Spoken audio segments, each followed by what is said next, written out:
ಎರಡು skill development centre, ಒಂದು ಗುಲ್ಬರ್ಗ, ಇನ್ನೊಂದು ಬೆಂಗಳೂರಿನಲ್ಲಿ ಮಾಡಿದೆ.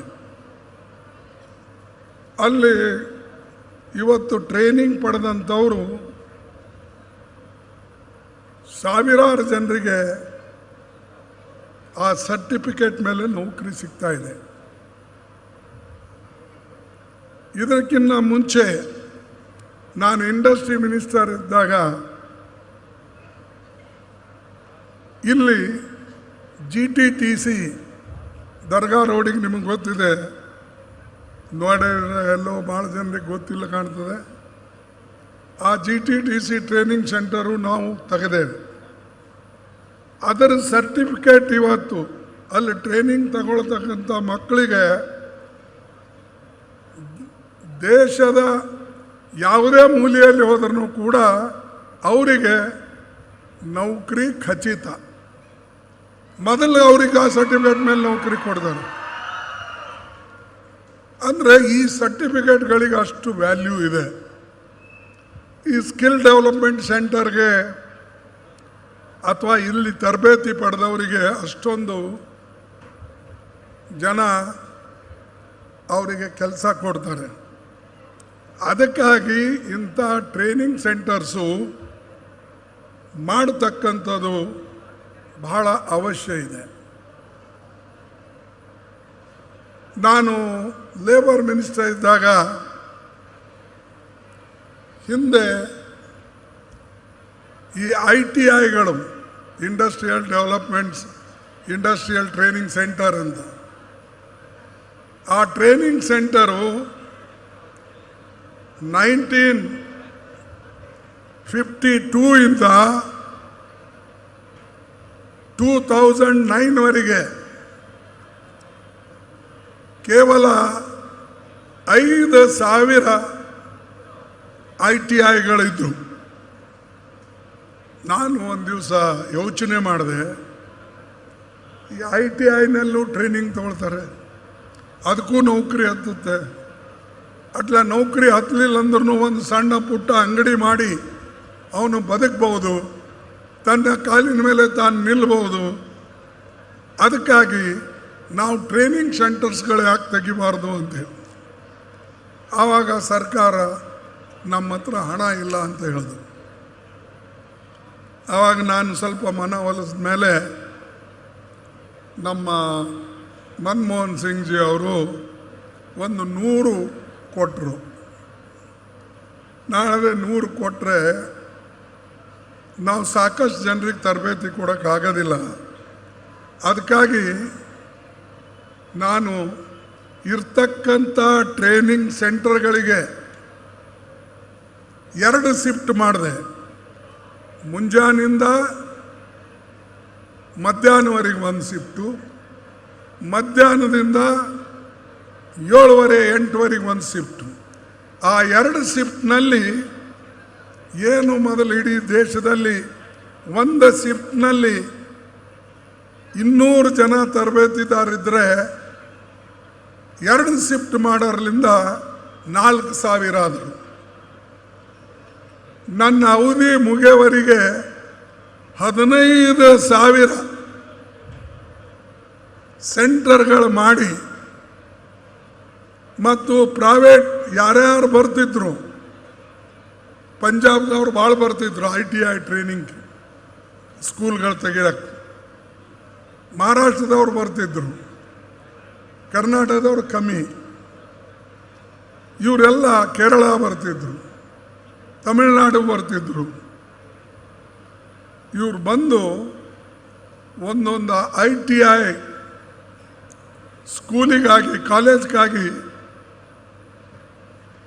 ಅನೇಕ ಡಿಪಾರ್ಟ್ಮೆಂಟ್ಗಳಲ್ಲಿ ಓಡಾಡಿ ಕೆಲಸ ಮಾಡ್ಕೊಳ್ತಿದ್ರು.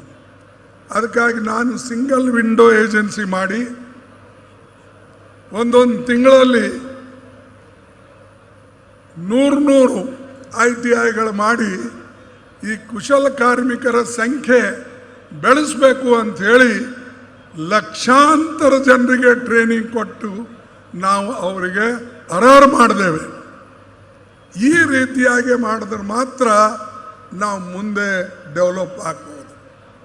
ಕಾರ್ಯಕ್ರಮದ ಪ್ರಕಾರ ನೀವು ಮಾಡ್ಕೋತ ಹೋದರೆ ಎಂದೂ ಮುಂದಕ್ಕೆ ಹೋಗೋದಿಲ್ಲ. ಯಾಕಂದರೆ ಒಂದು ಸರ್ಕಾರ ಹತ್ರ ದುಡ್ಡು ಇರೋದಿಲ್ಲ, ಎಲ್ಲೋ 1, 2, 4, 5 ಯಾವುದೇ ಸರ್ಕಾರ ಇರಲಿ. ಅದಕ್ಕೆ ನಾನು ಇದು ಒಂದು ಮಾರ್ಗ ಹುಡುಕಿದೆ ಡಬಲ್. ಇದೇ ರೀತಿಯಾಗಿ ನಾನು TCH ಮತ್ತು PED ಟ್ರೈನಿಂಗ್ ಕೊಡಿಸೋಕ್ಕೆ ಶಿಕ್ಷಣ ಮಂತ್ರಿ ಆಗಿದ್ದಾಗ ಮಾಡಿದ್ದೆ. ಇರ್ತಕ್ಕಂಥ BEd ಟೀಚರ್ಸ್ ಏನಿದ್ದಾರೆ ಅವ್ರು 1 ಶಿಫ್ಟ್ ಮಾಡ್ತಿದ್ರು. ನಾನು ಹೇಳಿದೆ, ನೀವು 2 ಶಿಫ್ಟ್ ಮಾಡಿರಿ, ಎಲ್ಲರೂ ಟ್ರೈನಿಂಗ್ ಕೊಟ್ಟಂಗೆ ಆಗ್ತದೆ. ನಿಮಗೆ ನಾವು ಸ್ಪೆಷಲ್ ಸವಲತ್ತುಗಳು ಕೊಡ್ತೇವೆ, ಹಣ ಕೊಡ್ತೇವೆ ಅಂಥೇಳಿ. ಹೀಗೆ ನಮ್ಮ ಟಾರ್ಗೆಟ್ ನಾವು ಮುಟ್ಟಿದ್ದೇವೆ. ಈಗೂ ಕೂಡ ನೀವು ಎಲ್ಲೆಲ್ಲಿ ಕಾರ್ಖಾನೆಗಳಿವೆ ಆ ಕಾರ್ಖಾನೆದವರಿಗೆ ಹೇಳಿ ಈ ಮಕ್ಕಳಿಗೆ ಒಳ್ಳೆ ಟ್ರೈನಿಂಗ್ ಕೊಡ್ತಕ್ಕಂಥದ್ದು ಆಗಬೇಕು. ಬೆಂಗಳೂರಿನಲ್ಲಿ ಏನು ರಾಜಾಜಿನಗರದಲ್ಲಿ ಟ್ರೈನಿಂಗ್ ಸೆಂಟರ್ ಇದೆ, ಅಲ್ಲಿನ ಮಕ್ಕಳು ಸರ್ಟಿಫಿಕೇಟ್ ತೊಗೊಂಡು ಹೋದರೆ ಇಡೀ ಪ್ರಪಂಚದಲ್ಲಿ ಎಲ್ಲೇ ಹೋಗಲಿ ಅವರಿಗೆ ನೌಕರಿ ಸಿಗ್ತದೆ. ಅದಕ್ಕಾಗಿ ನನ್ನ ಒಂದು ಮನವಿ ನಿಮಗೆಲ್ಲರಿಗೆ, ಯಂಗ್ಸ್ಟರ್ಗಳಿಗೆ, ಬರೇ ನಾ ಮ್ಯಾಟ್ರಿಕ್ ಪಾಸ್ ಆದೆ, ನಾ BA ಪಾಸ್ ಆದೆ, ನಾನು ಕನ್ನಡ ಪಾಸ್ ಆದೆ, ನಾನು ಸೈಕಾಲಜಿ, ಪೊಲಿಟಿಕಲ್ ಸೈನ್ಸ್ ಇಂಥವು ಹೇಳ್ಕೊತ ಹೋದರೆ ನೌಕರಿ ಸಿಗಲಿಲ್ಲ ಅಂದರೆ, ಈಗ BE ಪಾಸ್ ಆದ್ರೂ ನೌಕರಿ ಸಿಗೋದಿಲ್ಲ. ಇವು ಟ್ರೈನಿಂಗ್ ಸೆಂಟರ್ ಮಾಡೋದು ಉದ್ದೇಶ ಏನಂದರೆ, ನಿಮ್ಮ ಕಾಲಿನ ಮೇಲೆ ನೀವು ನಿಂತು ನೌಕರಿಯನ್ನು ಮಾಡ್ತಕ್ಕಂಥದ್ದು, ಉದ್ಯೋಗವನ್ನು ಮಾಡ್ತಕ್ಕಂಥದ್ದು, ಮತ್ತು ವಿಶೇಷವಾಗಿ ನಿಮ್ಮದೇ ಬಿಸ್ನೆಸ್ ಮಾಡೋಕ್ಕೆ ಒಂದು ಅವಕಾಶ ಆಗಬೇಕು ಅಂಥೇಳಿ ಇದು ಸ್ಕಿಲ್ ಡೆವಲಪ್ಮೆಂಟು ನಾವು ಪ್ರಾರಂಭ ಮಾಡಿದ್ದು. ಮೋದಿಯವರು ಮಾಡಿದ್ದಲ್ಲ, ಇದು ನಾವು ಮಾಡಿದ್ದು. ಆದರೆ ಅವ್ರು ಹೇಳಾಗೆಲ್ಲ ಭಾಷಣಗಳು ಮಾಡಾಗ ಹೇಳ್ಕೊತ ಓಡಾಡ್ತಾರೆ, ಎಲ್ಲ ಒಂದಿಲ್ಲ ಅನೇಕ ಮಾತುಗಳು ಹೇಳ್ತಾರೆ. ಆದರೆ ನಿಜವಾಗಿ ಮಾಡೋರು ನಾವು. ಈಗ ಒಳ್ಳೆ ಜನರಿಗೆ ಸಹಾಯ ಆಗ್ತಕ್ಕಂಥ ಕೆಲಸ ನಮ್ಮ UPA ಸರ್ಕಾರದಲ್ಲಿ ಆಯಿತು. ಅದು ಫುಡ್ ಸೆಕ್ಯೂರಿಟಿ ಆ್ಯಕ್ಟ್ ಇರ್ಬೋದು, ಮನ್ರೇಗಾ ಇರ್ಬೋದು, ಎಜುಕೇಷನ್ ಇರ್ಬೋದು, ಹೆಲ್ತ್ ಮಿಷನ್ ಇರ್ಬೋದು, ಇವೆಲ್ಲ ನಾವು ಮಾಡಿದ್ದೇವೆ. ಯಾರಿಗೆ ನಾವು ಇಂಥ ಕೆಲಸ ಮಾಡ್ತೇವೆ ಅಂತ ಚುನಾವಣೆ ಪೂರ್ವದಲ್ಲಿ ಹೇಳಿದಿಲ್ಲ, ಚುನಾವಣೆ ಆದ ನಂತರ ನಾವು ಹೇಳಿದ್ದೇವೆ. ಆರ್ಟಿಕಲ್ 371J ನಮಗೆ ಮೆಜಾರಿಟಿ ಇರಲಿಲ್ಲ.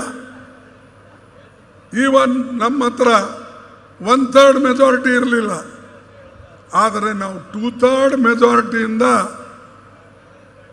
ಆ ಕಾನೂನನ್ನು ಪಾಸ್ ಮಾಡ್ತಕ್ಕಂಥದ್ದು ಒಂದು ಮುತುವರ್ಜಿ ವಹಿಸ್ಕೊಳ್ಳೋದಲ್ಲದೆ ಯುನಾನಿಮಸ್ಲಿ ಆ ಕಾನೂನು ಪಾಸ್ ಮಾಡಿಕೊಂಡೇವೆ. ಈಗೆಲ್ಲ ಇನ್ನೂ ಬೇರೆಯವರು ಒದ್ದಾಡ್ತಾ ಇದ್ದಾರೆ. ನಾನು ಈ ಸದಾನಂದ ಗೌಡರು ಒಂದು ಯಾರ ಶರಣ್ ಪಾಟೀಲ್ ಸ್ವಲ್ಪ ಕೂತ್ಕೊಳ್ಳು. ಸದಾನಂದ ಗೌಡರು ಒಂದು ಪ್ರಶ್ನೆ ಹಾಕಿದ್ರು. ಇದು ಏನಂತ ಸ್ಟಾರ್ಟ್ ಕ್ವಶನ್. ಹೈದರಾಬಾದ್ ಕರ್ನಾಟಕಕ್ಕೆ ಆರ್ಟಿಕಲ್ 371 ಅಮೆಂಡ್ಮೆಂಟ್ ಮಾಡ್ತಕ್ಕಂಥದ್ದು ಏನಾದರೂ ಸರ್ಕಾರದ ಯೋಚನೆ ಇದೆ ಅಂಥೇಳಿ ಪ್ರಶ್ನೆ ಕೇಳಿದಾಗ ಪಾರ್ಲಿಮೆಂಟ್ನಲ್ಲಿ ಉತ್ತರ ಬಂತು, ಇಲ್ಲ. ಬಾಕಿ ನಿಮಗೆಲ್ಲ ಗೊತ್ತಿದೆ.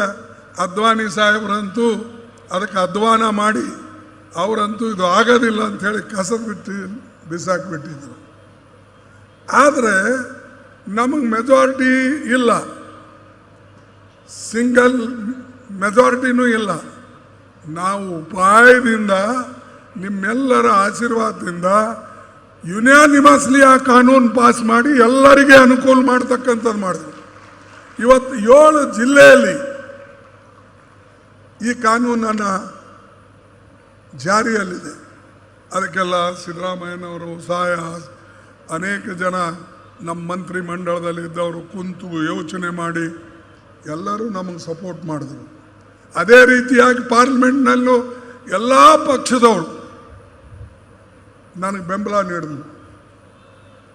ನಾ ಯಾಕೆ ಇದು ಮಾತು ಹೇಳ್ತೀನಿ ಅಂದರೆ, ಯಾವುದೇ ನಿಮ್ಮ ಕೆಲಸ ತಕ್ಕೊಳ್ಬೇಕಾದ್ರೆ ಸ್ವಲ್ಪ ಉಪಾಯಲಿಂದ ತಕ್ಕೊಳ್ಬೇಕು ಒಂದು, ಮತ್ತು ಸ್ವಲ್ಪ ಭಾಳ ಸುಮ್ಮ ಕೂತರು ಯಾರೂ ಕೇಳಲ್ಲ. ಅವನು ಸುಮ್ಮನೆ ಕುಂತಾನು ಬಿಟ್ಬಿಡಿಯಪ್ಪ ಅಂತಾನೆ. ಸ್ವಲ್ಪ ಸೌಂಡ್ ಮಾಡ್ಬೇಕು. ನಮ್ಮ PR ಪಾಟೀಲ್ ಅವಾಗ ಸೌಂಡ್ ಮಾಡ್ತಿರ್ತಾರೆ. ಹಾಗೆ ಸೌಂಡ್ ಮಾಡಿದ್ರೆ ಎಲ್ಲರ ಕಿವ್ಯಾಗ ಬೀಳ್ತದೆ, ಹೊಸ ಕಾರ್ಯಕ್ರಮಗಳು ಇಲ್ಲಿ ಬರ್ತವೆ. ಅದಕ್ಕೆ ನಾನು ನಿಮ್ಗೆ ಹೇಳ್ತೇನೆ, ಸ್ವಲ್ಪ ಈಗ ಇಲ್ಲೇನು ಮಾಡಬೇಕು ಅನ್ನತಕ್ಕಂಥ, ಈಗ ಈ ಕಡೆ ಇಂಡಸ್ಟ್ರಿನೇ ಇಲ್ಲ, ನಮ್ಮ ಕಡೆ ನೀರಾವರಿ ಸ್ವಲ್ಪ ಮಟ್ಟಿಗೆ ಇದೆ. ನಮ್ಮ ಜನ ನೀರು ತಗೊಳ್ಳಲ್ಲ ಕೆಲವು ಕಡೆ. ಅಲ್ಲಿ ನಮ್ಮ MI ಪಾಟೀಲ, BR ಪಾಟೀಲರು ಈ ಕಡೆ ಸುರ್ಪುರ್ ಶಾಪುರ್ ಅವರೆಲ್ಲ ಕೃಷ್ಣ ನದಿಯಿಂದ ಬರ್ತಕ್ಕಂಥದ್ದು ಅವ್ರು ತಗೊಳ್ತಾರೆ. ಬಾಕಿ ಅವರಿಗೆ ನೀರಿನ ಕೊರತೆ ಇದೆ. ಅದಕ್ಕೆ ನಾನು ಹೇಳ್ತಕ್ಕಂಥದ್ದು, ದಯವಿಟ್ಟು ಯಾವುದೇ ಯೋಜನೆ ಬಂದರೆ ನೀವು ಆ ಯೋಜನೆದ ಉಪಯೋಗ ಮಾಡಿಕೊಳ್ಬೇಕು, ಪ್ರಯೋಜನ ಪಡಿಬೇಕು. ಇದು ನನ್ನ ಅನಿಸಿಕೆ. ಅದಕ್ಕೆ ಇಂಡಸ್ಟ್ರಿ ಈ ಭಾಗದಲ್ಲಿ ಇಲ್ಲ. ಅದಕ್ಕೆ ಯೋಚನೆ ಮಾಡ್ತಾರೆ. CM ಇದ್ದಾರೆ, ಡೆಪ್ಟಿ CM ಇದ್ದಾರೆ, ಮಂತ್ರಿ ಮಂಡಳದ ಅನೇಕ ಜನ ಇದ್ದಾರೆ. ಈ ಕಡೆ ಇಂಡಸ್ಟ್ರಿ ಬಂದರೆ ನಮಗೇನಾದರೂ ಸ್ವಲ್ಪ ಅನುಕೂಲ ಆಗ್ತದೆ. ಬಹುಶಃ ಅದನ್ನು ಮನಸ್ಸಿನಲ್ಲಿ ಇಟ್ಕೊಂಡು, ಇಲ್ಲದ್ರೆ ಏನಾಗ್ಲತ್ತದ ಅಂದರೆ, ಕೆಲವು ರಿಸೋರ್ಸಸ್ ಇರ್ತವೆ, ಕೆಲವು ಕಡೆ ಸೌಲಭ್ಯಗಳು ಇರ್ತವೆ ಅಂಥೇಳಿ ಆ ಏರಿಯಾಕ್ಕೆ ಹೋಗ್ಬಿಡ್ತವೆ. ಆದರೆ ನಾವು ಅವ್ರಿಗೆ ಪರ್ಸ್ಯೂ ಮಾಡಿ ಸಬ್ಸಿಡಿ ಕೊಟ್ಟು, ಜಮೀನು ಕೊಟ್ಟು, ಸ್ವಲ್ಪ ಅಕ್ವಿಸಿಷನ್ ಮಾಡಿಕೊಟ್ಟು ಅವರಿಗೆ ಮನವೊಲಿಸಿ, ನೀವು ಗುಲ್ಬರ್ಗ, ಬೀದರ್, ರಾಯಚೂರಿನಲ್ಲಿ ಮಾಡ್ರಪ್ಪ, ನಿಮಗೆ ನಾವು ಹೆಚ್ಚಿನ ಅನುಕೂಲ ಮಾಡಿಕೊಡ್ತೇವೆ ಅಂತ ಹೇಳಿ ಸ್ವಲ್ಪ ಅವರಿಗೆ ಹೇಳಿದರೆ ಖಂಡಿತವಾಗಿ ಈ ಭಾಗದಲ್ಲಿ ಕೊಪ್ಪಳ ಆಗಲಿ, ಯಾದಗಿರಿ ಆಗಲಿ, ಬಳ್ಳಾರಿ ತನ ನಮ್ಮ ಜನರಿಗೆ ಇಂಡಸ್ಟ್ರಿಗಳು ಬರ್ತವೆ. ಅದರ ಕಡೆ ಸರ್ಕಾರ ಸ್ವಲ್ಪ ಲಕ್ಷ್ಯ ಕೊಡಬೇಕು ಅಂತ ಹೇಳಿ ನಾನು ಈ ಸಂದರ್ಭದಲ್ಲಿ ಅವರಿಗೆ ಹೇಳೋಕ್ಕೆ ಇಚ್ಛೆ ಪಡ್ತೀನಿ. ಈ ಕೊನೆಯದಾಗಿ, ಈಗ ಸಾಕಷ್ಟು ನೀವೆಲ್ಲ ಪೇಪರ್ನಲ್ಲಿ ಓದಿರಿ, ಮೋದಿಯವರು ನಮ್ಮ ಭಾಗಕ್ಕೆ ಒಳ್ಳೆಯದಂತೂ ಮಾಡಿಲ್ಲ, ಮಾಡೋದು ಇಲ್ಲ. ನಿಮಗೆ ಗೊತ್ತಿದೆ, ನಾ ಬೋಗಿ ಫ್ಯಾಕ್ಟ್ರಿ ತಂದಿಲ್ಲ. ಬೇರೆ ಕಡೆ ಹೋಗಿ 10 ಸಾರಿ ಕಲ್ಲುಗಳು ಬದಲಾಯಿಸಿ ಹೊಸ ಫೌಂಡೇಶನ್ ಹಾಕ್ತಿರ್ತಾರೆ. ಇಲ್ಲಿ ಬೋಗಿ ಫ್ಯಾಕ್ಟ್ರಿ ರಾಯಚೂರು ಮತ್ತು ಯಾದಗಿರಿ ಮಧ್ಯದಲ್ಲಿದೆ. ಅದಕ್ಕೆ ಯಾಕೆ ದುಡ್ಡು ಕೊಟ್ಟು ಡೆವಲಪ್ ಮಾಡಬಾರ್ದು? ನಿಮಗೆ ಜಾಗ ಕೊಟ್ಟಿದ್ದೇವೆ, ನೀರು ಕೊಟ್ಟಿದ್ದೇವೆ, ಎಲೆಕ್ಟ್ರಿಸಿಟಿ ಕೊಟ್ಟಿದ್ದೇವೆ, ಎಲ್ಲನೂ ಪುಕ್ಕಟ್ಟೆ ಕೊಟ್ಟಿದ್ದೇವೆ. ಆದರೆ ಮೋದಿ ಸರ್ಕಾರ ಸಂಪೂರ್ಣ ನಿರ್ಲಕ್ಷ್ಯ ಮಾಡಿದೆ. ಈಗ ನಾನೇನು ಏನು ಒಳ್ಳೇದು ಹೇಳೋ ಅವ್ರ ಬಗ್ಗೆ, ಕೆಟ್ಟದ್ದು ಹೇಳೋ ನೀವೇ ಹೇಳಬೇಕು. ನಾನು ಏನು 1 ವರ್ಷದಲ್ಲಿ ಮಾಡಿದಷ್ಟು ಕೆಲಸ ಅವ್ರಿಗೆ 10 ವರ್ಷನಾಗ ಮಾಡೋಕ್ಕಾಗಲಿಲ್ಲ. 27 ಟ್ರೈನ್ಗಳು ಬಿಟ್ಟೇವು ನಾವು. ಕಾಶಿ ಹಿಡ್ಕೊಂಡು, ವೈಷ್ಣೋದೇವಿ ಹಿಡ್ಕೊಂಡು, ನಿಮ್ಮ ಮಧ್ಯಪ್ರದೇಶ್, ನಮ್ಮ ಮುಸ್ಲಿಂ ದರ್ಗಾ ಇದೆಯಲ್ಲ, ಅಜ್ಮೇರ್, ಇವೆಲ್ಲಕ್ಕೂ ಟ್ರೈನ್ ನಾವು ಬಿಟ್ಟೇವೆ. ಇವ್ರಿಗೊಂದು ಟ್ರೈನ್ ಬಿಡು ಅಂದರೆ 10 ಸಾರಿ ತಿರುಗಬೇಕು ಅವ್ರ ಹತ್ರ.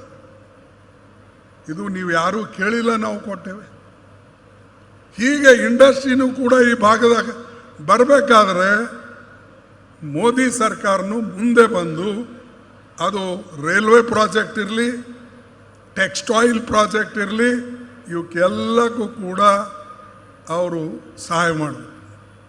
ಒಂದು ಇಲ್ಲಿರೋ ನಮ್ಮ ಏರ್ಪೋರ್ಟ್, ಈ ಏರ್ಪೋರ್ಟಿಗೆ ನಾವೆಲ್ಲ ಮಾಡಿದ್ದೇವೆ, ರಾಜ್ಯ ಸರ್ಕಾರದಿಂದನೇ ಜಮೀನು ಕೊಟ್ಟಿದ್ದು ಅದಕ್ಕೆ. ನಮ್ಮ ಪಾಪ ರೈತರು, ನಾನು ಆ ಶ್ರೀನಿವಾಸ ಅಡ್ಗಿ ಜನರಿಗೆ ನೆನೆಸ್ಕೊಳ್ಬೇಕಾಗ್ತದೆ. ಅವರು ಪಾಪ ಕನ್ಸರ್ನ್ ಬೇಸಿಸ್ ಮೇಲೆ ಜಮೀನು ಕೊಟ್ಟರು. HKDBಲಿಂದ ಕೆಲವು ಹಣ ಪಡೆದು ನಾವು ಕಾಂಪೌಂಡ್ ಮಾಡಿದೆವು, ರೋಡ್ ಮಾಡಿದೆವು, ಫುಟ್ಪಾತ್ ವರ್ಕ್ನಾಗ ರೋಡ್ ಅದಕ್ಕೆ ಕಾಂಪೌಂಡ್ ಕಟ್ಟಿದೆವು. ಅರೆ ಇಷ್ಟೆಲ್ಲ ಇನ್ಫ್ರಾಸ್ಟ್ರಕ್ಚರ್ ಮಾಡಿ ಕೇಂದ್ರ ಸರ್ಕಾರಕ್ಕೆ ಅದನ್ನು ಒಪ್ಪಿಸಿದ್ರೆ ನಮಗೊಂದೂ ಫ್ಲೈಟ್ ಬರಲ್ಲ. ಯಾವ ಗುಟ್ಕಾದವನಿಗೆ ಕೊಟ್ಬಿಟ್ಟಾರ, ಅವ ಬಂದರೆ ಮುಂಜಾನೆ ಬಂದರೆ ಸಾಯಂಕಾಲ ಬರಲ್ಲ. ಆಮೇಲೆ 8ಕ್ಕೆ ಅಂತ ಅನೌನ್ಸ್ ಮಾಡಿದ್ರೆ 1 ಗಂಟೆಗೆ ಬರ್ತಾರೆ. ಇವ್ರ ಕಿವಿ ಹಿಂಡಿ ನಮಗೆ ಅಟ್ಲೀಸ್ಟ್ 1-2 ಫ್ಲೈಟ್ ರೆಗ್ಯುಲರ್ ಮಾಡೋಕ್ಕೆ ನಿಮ್ಮದು ಏನು ಗಂಟು ಹೋಗ್ತದೆ? ನಾವು ನಿಮಗೆಲ್ಲ ಕೊಟ್ಟಿದ್ದೇವೆ, ನಿಮ್ಮಲಿಂದ ಆಗಿಲ್ಲದು ಏರ್ಪೋರ್ಟ್. ನಮ್ಮ ರೈತರು, ನಮ್ಮ ಲೋಕಲ್ ಜನ ಎಲ್ಲರೂ ಸೇರಿ ನಾವು ಮಾಡಿ ನಿಮಗೆ ಹ್ಯಾಂಡ್ ಓವರ್ ಮಾಡಿದ್ದೇವೆ. ಅದು ಮಾಡಲ್ಲ. ಒಂದು ಮಾಡ್ತಾನೆ ಕೇಂದ್ರ ಸರ್ಕಾರ, ಒಂದು ಮಾಡ್ತದೆ. ಏನು? ಯಾರ್ಯಾರು ಮಾತಾಡ್ತಾರೋ, ಯಾವ್ಯಾವ ಪಾರ್ಟಿಯಲ್ಲಿ ಸ್ವಲ್ಪ ಪ್ರಮುಖ ನಾಯಕರಿದ್ದಾರೋ ಅವರಿಗೆ EDದಾಗ ಹೆಂಗೆ ಹಾಕಬೇಕು, CBI ಹೆಂಗೆ ಅವ್ರ ಮೇಲೆ ಕೂಡಿಸ್ಬೇಕು, CBC ಹೆಂಗೆ ಮಾಡಬೇಕು, ಇದ್ರ ಕಡೆ ಅವ್ರ ಗಮನ ಹೆಚ್ಚಿಗೆ. ಈ ನ್ಯಾಷನಲ್ ಹೆರಾಲ್ಡ್ ಪೇಪರ್ 1937ದಲ್ಲಿ ಪಂಡಿತ್ ಜವಾಹರ್ಲಾಲ್ ನೆಹರೂಜಿ ಅವರು ದೇಶದ ಸ್ವಾತಂತ್ರ್ಯಕ್ಕಾಗಿ ಜನ ಹೋರಾಟ ಮಾಡಲಿ ಅಂತ ಹೇಳಿ ಅವರು 3 ಭಾಷೆಯಲ್ಲಿ ಈ ಪತ್ರಿಕೆ ಸ್ಟಾರ್ಟ್ ಮಾಡಿದ್ರು. ಒಂದು ನ್ಯಾಷನಲ್ ಹೆರಾಲ್ಡ್, ಒಂದು ಕೋಮಿ ಆವಾಜ್, ಇನ್ನೊಂದು ನಮ್ಮ ಲಕ್ನೋಲಿಂದ ಹಿಂದಿಯಲ್ಲಿ. ಒಂದು ಪಟ್ನಾ, ಒಂದು ಹಿಂದಿ ಲಕ್ನೋ, ಇನ್ನೊಂದು ಡೆಲ್ಲಿಯಲ್ಲಿ. ಇಷ್ಟು ಕೆಲಸ ದೇಶಕ್ಕಾಗಿ ಮಾಡಿದಂಥ ಸಂಸ್ಥೆ ಮೇಲೆ ಇವತ್ತು ED ಕೂಡಿಸಿ ಶ್ರೀಮತಿ ಸೋನಿಯಾ ಗಾಂಧಿ ಅವ್ರ ಮೇಲೆ ಮತ್ತು ರಾಹುಲ್ ಗಾಂಧಿ ಅವ್ರ ಮೇಲೆ ಚಾರ್ಜ್ ಶೀಟ್ ಹಾಕಿದ್ದಾರೆ. ಇದು ನಾಚಿಕೆ ತರ್ತಕ್ಕಂಥದ್ದು ಅಂತಕ್ಕಂಥ ಮಾತನ್ನು ನಾನು ಹೇಳ್ತೀನಿ. ಏನು ನಿಮ್ಮ ಗಂಟು ಹೋಗಿದೆ? ಏನು ನಿಮ್ಮ ಮನೆಗೆ ಗಂಟು ಹೊಡೆದಲ್ಲ? ನೀವು ನಡೆಸಿದ್ರೆ ಅದು ಏನು? ಇವತ್ತು ಅಲ್ಲಿ ನ್ಯಾಷನಲ್ ಹೆರಾಲ್ಡ್ ನೀವೇನು ಚಂದ ಪಟ್ಟಿ ಕೊಟ್ಟು ಮಾಡಿರ? ನಿಮ್ಮ ಪೇಪರ್ ಇರೋದು ಆರ್ಗನೈಸರ್. ಆ ಆರ್ಗನೈಸರ್ ಜನರ ಬುದ್ಧಿ ಕೆಡಿಸ್ತದೆ ಹೊರತಾಗಿ ದೇಶಕ್ಕೆ ಒಕ್ಕಟ್ಟು ಮಾಡೋದು ಮಾಡಲ್ಲ. ದೇಶಕ್ಕೆ ಒಕ್ಕಟ್ಟು ಮಾಡೋಕ್ಕೆ, ಸ್ವಾತಂತ್ರ್ಯ ಹೋರಾಟಕ್ಕೆ ಈ ನೆಹರೂಜಿಯವರು 3 ಪತ್ರಿಕೆಗಳು ಕೆಲಸ ಮಾಡಿದ್ರು. ಆರ್ಗನೈಸರ್ ಏನು ಮಾಡ್ತದೆ? ಮೊನ್ನೆ ಹೇಳಿದ್ದಾರೆ ಆರ್ಗನೈಸರ್ನವ್ರು ಏನಂತ. ಈಗ ವಕ್ಫ್ ಬೋರ್ಡ್ ಆಯಿತು, ಮುಂದೆ ಹೆಚ್ಚಿನ ಜಮೀನು ಯಾರ ಹತ್ರ ಇದೆ ಅಂದರೆ ಅದು ಕ್ರಿಶ್ಚಿಯನ್ ಹತ್ರ ಇದೆ. 7 ಕೋಟಿ ಎಕರೆ ಹೆಕ್ಟರ್ಸ್ ಜಮೀನು ಅವ್ರ ಬಲ್ಲಿದೆ. ನಮ್ಮ ಕಣ್ಣು ಆ ಕಡೆ ಬಿದ್ದಿದೆ ಅಂಥೇಳಿ ಹೋದ ಆರ್ಗನೈಸರ್ನಲ್ಲಿ ಅವರು ಬರೆದಿದ್ದಾರೆ. ಈಗೇನೋ ಮೊನ್ನೆ ವಾಪಸ್ ತೊಗೊಂಡಿದ್ದಾರಂತೆ. ಇದು ಬರೆದಿದ್ದಾರೆ, ನನ್ನ ಬಳಿ ಅದರ ದಾಖಲೆ ಇದೆ. ಪ್ರತಿ ಒಂದು ಮಾತಿಗೆ ದಾಖಲೆ ಕೊಡು ಅಂತಾರೆ. ದಾಖಲೆ ಇಲ್ಲಿವೆ. ಆರ್ಗನೈಸರ್ ಪೇಪರ್ ಹೇಳಿದ್ದಾರೆ. ಈಗ ಮುಸ್ಲಿಂ ಸರ್ದಿ ಆಯಿತು, ಈಗ ಕ್ರಿಶ್ಚಿಯನ್ ಸರ್ದಿ ಬಂದಿದೆ. ಅವ್ರ ಬಳಿ ಇರ್ತಕ್ಕಂಥ 7 ಕೋಟಿ ಹೆಕ್ಟರ್ ಜಮೀನನ್ನು ನಾವು ವಶಪಡಿಸ್ಕೊಳ್ಬೇಕಾಗ್ತದೆ, ಅಥವಾ ನಾವು ಆ ಕಡೆ ಗಮನ ಹರಿಸ್ಬೇಕಾಗ್ತದೆ ಅಂಥೇಳಿ ಅವರು RSS ಪತ್ರಿಕೆ ಇದು ಹೇಳಿದೆ. ಈ ಮಾತನ್ನ ಯಾಕೆ ಹೇಳ್ತಾ ಇದ್ದೀನಿ ಅಂದರೆ, ನಿಮಗೆ ಒಳ್ಳೆ ಕೆಲಸ ಮಾಡೋಕ್ಕಾಗೋದಿಲ್ಲ. ಯಾರು ಒಳ್ಳೆ ಕೆಲಸ ಮಾಡ್ತಾರೋ ಅವರಿಗಾದರೂ ಬೆಂಬಲ ಕೊಡಿ. ಪ್ರತಿ ಮಾತಿಗೆ ಬಾಬಾ ಸಾಹೇಬ್ ಅಂಬೇಡ್ಕರ್ ಅಪಮಾನ ಮಾಡಿದ್ರು. ಅವ್ರಿಗೆ ನೀವೇನು ಮಾಡಿದ್ರಪ್ಪ? ಏನು BJP RSS ಬಾಬಾ ಸಾಹೇಬ್ ಅಂಬೇಡ್ಕರ್ ಅಪ್ಕೊಂಡಿದ್ರ? ಪ್ರೀತಿ ಮಾಡಿದ್ರ? ಫೋಟೋ ಹಚ್ಚಿದ್ರ? ಏನಿಲ್ಲ. ನಾವು 14ನೇ ತಾರೀಕು ನಾನು ಡಾಕ್ಟರ್ ಅಂಬೇಡ್ಕರ್ ಜಯಂತಿ ಪಾರ್ಲಿಮೆಂಟ್ ಎದುರುಗಡೆ ಇತ್ತು. ನಾವೆಲ್ಲ ಪುಷ್ಪಾರ ಮಾಡಿ ಈ ಕಡೆ ಹೋದರೆ ಅವರು ಅದೇ ದಿವಸ हरियाणाದಲ್ಲಿ हिसारನಲ್ಲಿ ಹೋಗಿ कांग्रेस ने बाबा साहब का अपमान किया और कांग्रेस ये हमेशा बाबा साहब का अपमान करते रहे. अरे भाई, तुम तो उनका नाम भी नहीं लेना चाहते थे. ये हम लोग इस देश के संविधान बनाने के लिए बाबा साहब अंबेडकर को चेयरमैन बनाया और उन्हीं का संविधान आज जिंदा है. और उस संविधान को खत्म करने का काम आप लोग कर रहे हैं. ನೀವು ಮಾಡ್ತಾ ಇದ್ದೀರಿ, ನಾವಲ್ಲ. ಬಾಬಾ ಸಾಹೇಬ್ ಅಂಬೇಡ್ಕರ್ ಹೆಸರು ಈಗ ಹೇಳತ್ತೀರಿ. ಅರೆ ಒಂದು ದಿವಸ ಬಾಬಾ ಸಾಹೇಬ್ ಅಂಬೇಡ್ಕರ್ ಹೇಳಿಲ್ಲ. ಮೋದಿ ಅವರಿಗೆ ಈಗ 74-75 ವರ್ಷ ಆಗಿರಬೇಕು. ಈ 15 ವರ್ಷ ಅವರು ಅಧಿಕಾರದಲ್ಲಿದ್ದಾರೆ. ಯಾವಾಗ ಹೇಳಕ್ಕೆ ಪ್ರಾರಂಭ ಮಾಡಿದ್ರು? 13.5 ವರ್ಷ ಅವರು ನಮ್ಮ ಮುಖ್ಯಮಂತ್ರಿ ಆಗಿದ್ದರು ಗುಜರಾತ್. ಎಷ್ಟು ಸಾರಿ ಹೇಳ್ತಿದ್ರಪ್ಪ ಅವ್ರ ಹೆಸರು? ನೀವು ದೇಶ ಒಡೆಯೋದು ಕೆಲಸನೂ ಮಾಡ್ತೀರಿ, ಸಮಾಜ ಒಡೆಯೋ ಕೆಲಸ ಮಾಡ್ತೀರಿ, ಧರ್ಮದಲ್ಲಿ ಜಗಳ ಹಚ್ಚೋ ಕೆಲಸ ಮಾಡ್ತೀರಿ. ಇಂಥ ಜನರಿಂದ ದೇಶದ ಉದ್ಧಾರ ಏನೂ ಆಗೋದಿಲ್ಲ. ಮತ್ತು ನಮ್ಮನ್ನು ಹೆದರ್ಸಕ್ಕೆ ನೀವು ಈ ಇಡಿ ತಂದು ಚಾರ್ಜ್ ಶೀಟ್ ಹಾಕಿ ಸೋನಿಯಾ ಗಾಂಧಿ ಅವ್ರ ಮೇಲೆ, ರಾಹುಲ್ ಗಾಂಧಿ ಅವ್ರ ಮೇಲೆ ಈ ಕೆಲಸವನ್ನು ನೀವು ಮಾಡಿದ್ರೆ ಕಾಂಗ್ರೆಸ್ ಬಗ್ತದೆ ಅಂತ ನೀವು ತಿಳ್ಕೊಂಡಿರಿ. ಕಾಂಗ್ರೆಸ್ ಎಂದು ಬಗ್ಗೋದಿಲ್ಲ. ಯಾರಿಗೂ ಆ ಕೆಲಸ ಏನಪ್ಪ ಅಂತಂದ್ರೆ ಯಾವಾಗಲೂ ಕೂಡ ದೇಶದ ಮುಂದೆ ಧೈರ್ಯದಿಂದ ಒಳ್ಳೆಯದಕ್ಕಾಗಿ ನಾವು ಕೆಲಸ ಮಾಡ್ತೇವೆ. ನಾನು ಇದು ಯಾಕೆ ಹೇಳಬೇಕಾದಂಥ ಸಂದರ್ಭ ಅಂತಂದರೆ, ಇದು ಮೊನ್ನೆ ಆಗಿದ್ದ ಘಟನೆ. ನೀವು ಖುದ್ದಾಗಿ ಪರ್ಪಸ್ಲಿ ಈ ಕೆಲಸ ಮಾಡ್ತಾ ಇದ್ದೀರಿ. ಆದರೆ ಸೋನಿಯಾ ಗಾಂಧಿಯನ್ನು ಮಣಿಯೋದಿಲ್ಲ ಯಾರಿಗೂ. ರಾಹುಲ್ ಗಾಂಧಿನೂ ಕೂಡ ಹೆದರೋದಿಲ್ಲ.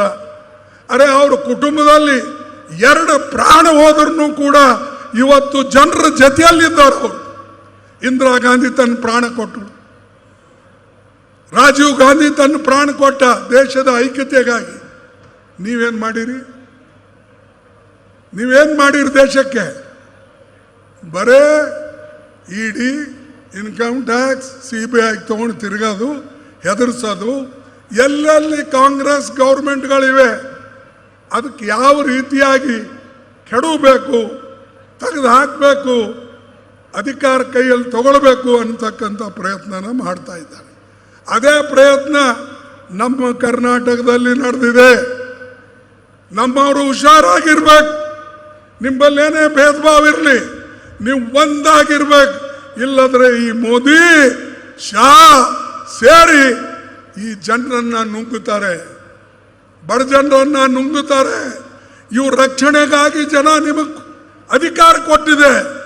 ಆ ರಕ್ಷಣೆ ಮಾಡ್ತಕ್ಕಂಥದ್ದು ನಿಮ್ಮ ಕೈಯಲ್ಲಿದೆ. ಅವರಂತೂ ಲೂಟಿ ಮಾಡಕ್ಕೆ ಕುಂತಾರೆ, ಜಗಳ ಹಚ್ಚಕ್ಕೆ ಕುಂತಾರೆ. ಇವತ್ತು ವಕ್ಫ್ ಬೋರ್ಡ್ ಮೇಲೆ ನಾವು ಅನೇಕ ವಿಷಯಗಳನ್ನು ಹೇಳಿದೆವು. ಅರೆ ನಾವು ಇಷ್ಟೇ ಹೇಳ್ತಾ ಇದ್ದೇವೆ, ಯಾರೂ ಕೂಡ ಹೆಚ್ಚಿನ ಎಲ್ಲಾರ ತೊಂದರೆ ಇದ್ದರೆ ಅದರ ಬಗ್ಗೆ ಮಾತಾಡಲಿ. ಆದರೆ ಒಂದು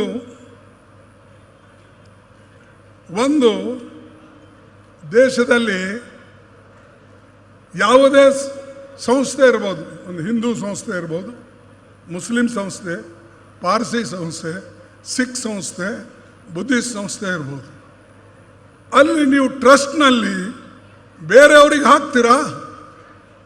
ಬೇರೆಯವರಲ್ಲಿ ಹಾಕಿದ್ರೆ ಇಲ್ಲೂ ನೀವು ಹಾಕಿ. ಆದರೆ ಅದಕ್ಕೆ ಹೇಳೋದಿಲ್ಲ ಅವರು, ಜಗಳ ಹಚ್ಚೋದು ಒಂದೇ. ಅದಕ್ಕಾಗಿ ಬಂಧುಗಳೇ, ನಾನು ಹೆಚ್ಚು ಹೇಳೋದಿಲ್ಲ. ಇವರು ಬರೇ ನಮ್ಮ ಕಾಂಗ್ರೆಸ್ ಪಕ್ಷದ ಮುಖಂಡರನ್ನ ಹೆದರಿಸ್ತಕ್ಕಂಥದ್ದು ಮಾಡ್ತಾ ಇದ್ದಾರೆ. ನಾವೆಂದೂ ಕೂಡ ಹೆದರೋದಿಲ್ಲ, ಬಗ್ಗದಿಲ್ಲ. ಇದಕ್ಕೆ ನಾವು ಯಾವಾಗಲೂ ಕೂಡ ನಿಮ್ಮ ಆಶೀರ್ವಾದ ಬೆಂಬಲದಿಂದ ಹೋರಾಟ ಮಾಡ್ತೇವೆ, ದೇಶ ಒಕ್ಕಟ್ಟಾಗಿಡ್ತೇವೆ, ದೇಶ ಕಟ್ತೇವೆ ಮತ್ತು ಈ BJP ಅಂತ ಸರ್ಕಾರಕ್ಕೆ ಒದ್ದು ಓಡಿಸ್ತೇವೆ ಅಂತಕ್ಕಂಥ ಮಾತನ್ನು ನಾನಿವತ್ತು ಹೇಳಿ ನನ್ನ ಮಾತು ಮುಗಿಸ್ತೇನೆ. ಜೈ ಹಿಂದ್, ಜೈ ಕಾಂಗ್ರೆಸ್.